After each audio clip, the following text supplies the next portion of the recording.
د ډیم پوزیشن دا چې اوس په دې باندې کار روان دی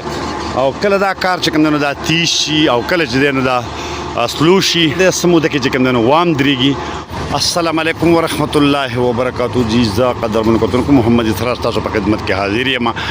دا د سانام ډیم یو بل سایډ نه مخکې به مونږ دا روډ سایډ نه چې کوم دی نو تاسو ته ډیم خو اوس چې کوم مین هغه د سیمټو کار چرته روان دي نو دا تاسو وګورئ دغه تاسو موږ ښایو دا اوبه په دغه ځای کې چې کوم ډنو د هغې نه راایستلي نو په ښکته باندې بهیږي او په هغې باندې ځي. دغه د دې ډیم سره چې کومه علاقه ده د سانام او ډېر ښایسته د دلاور خان کلی دی ورسره لاندې بیا هغه د ترناو پورې ایریا ښکاري ډېر زبردست او ښایسته خوندورې نظارې دي. د ډیم پوزیشن دا چې اوس په دې باندې کار روان دی او کله دا کار چې کوم دی نو دا تیز شي او کله چې دی نو دا سلو شي او به هر حال روان دی سموده کې چې کوم دی نو وام درېږي. خو فلحال چې کوم دی نو دا تاسو وینئ دا چې کوم دغه پورشن باندې دا سیمټ کېږي لګیا دی روان دی. دا سیمټ به تقریبا د دې ځای پورې چې کوم دی نو راځي دومره به دنګېږي او په روډ سایډ باندې به هغه ستن چې ده دغه اسکیویټر دی که رولر چې ولاړ دی د دغه سره چې کوم دغه ستن راځي مخې ته دا تارونه دي نو د دغې نه به تقریبا یو 2 فوټه چې کوم دی نو دنګېږي او اوس په دې باندې دا کار روان دی د سیمټو دا او دغه نور د خاورې کار چې و نو دا فلحال سټاپ دی او کومه بیا د دې خوا راشو دا چې کوم را دنګ شي نو د دې نه به دا به بس اوبه به چې کوم دی نو په دې باندې د پاسه اوړي سپیل وی یا دغه پې نشته دی بلکې چې څومره دنګ دی نو همدومره چې ډکېږي نو په دې باندې به اوبه اوړي او دغه سایډ باندې به په مخه چې کوم دی نو په ښکته باندې ځي. دغه اوس هغه فلحال چې کوم اوبه دي نو دغه رامنې شوي دي او د دغې نه بیا دا لاندې وتی دي ځکه چې لاندې چینی دي خلک پټي اوبه کوي دغه اوبه کوي نو دې ته دغه ورکړه دا به وروسته بیا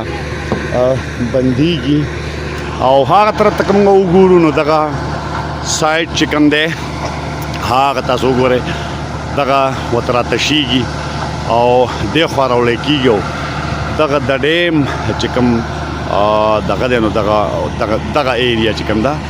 دغه ورسره دنګوي او د دې کوم کمپلیشن ډیټ و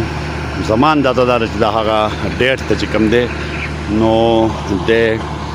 نشي سر ته رسېدی ځکه چې دا کار رفتار چې کوم دی نو هغه دا کله شروع کېږي کله ودرېږي. فلحال خو چې کوم دی نو په دې سایډ باندې روان دی او دغه تاسو وګورئ دا د دې سایډ نه چې کومه نظاره وه فلحال چې کومې اوبه راغلي دي نو هغه په دغه سایډ کې دغه ځای کې دوی ودرولي دي ډیم کړي دي او بیا دغه که موږ وګورو نو د اسبند دی کالا ډېری کنډرو او ورسره نور چې کوم کلي دي نو د هغې خوندورې نظارې هم دلته دي چې کله دا ډیم کمپلیټ شي د خیره سره نو دا سیمه چې کوم دی نو دا به ورسره د ترقۍ د یو نوي دور سره چې کوم دی نو مخ شي او ډېر زبردست او دا پرته اوس هم یو څیز دی دغه رعایت شو چې دغه ځای چې کوم کنډلی شوی دی نو دغه دا دیوال چې کوم دی دا چې روان دی دا نو دا به د دغه سوزکی چې ولاړ دی د دې نه بره چې دغه دا چې ښکاري په دغه ځای پورې به دا دنګېږي او دا لیول که موږ ګورو نو دا بیا هغه